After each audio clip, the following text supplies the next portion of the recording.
संभाल Pallavi recording studio मठिया मोड़।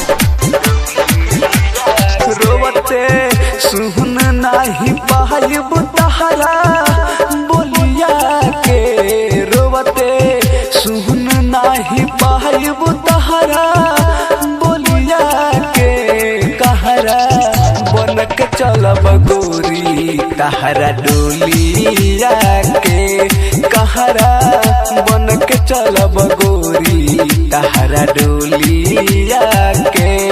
रोवते सुन नाही पाइब तहरा बोलिया के, रोवते सुन नाही पाइब तहरा बोलिया के, कहरा बन के चलब गोरी तहरा डोलिया के, कहरा बन के चलब गोरी तहरा डोलिया के।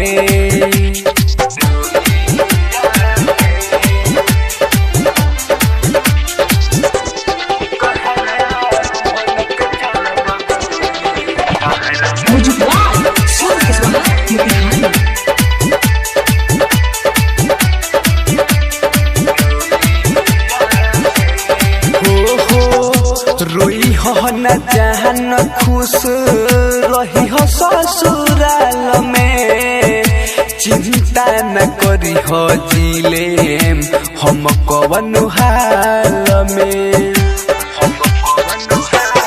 हाँ हाँ रोई हो न जान खुश रही हो ससुराल में, चिंता न करी हो जिले हम कवन हाल में।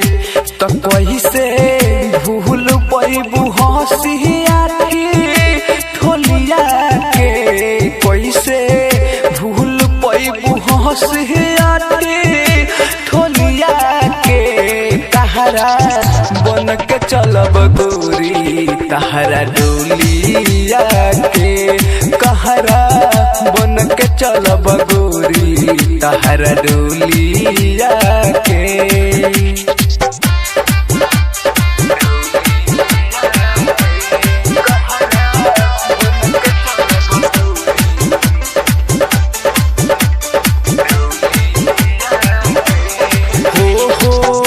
जई हो तो जहान चले आई हो तू फेर हो, कही हो पहुँचा दी है गुडू गोल दे न हो। हाँ हाँ जई हो तो जहान चले आई हो तू फेर हो, कही हो पहुँचा दी है गुडू गोल दे न हो।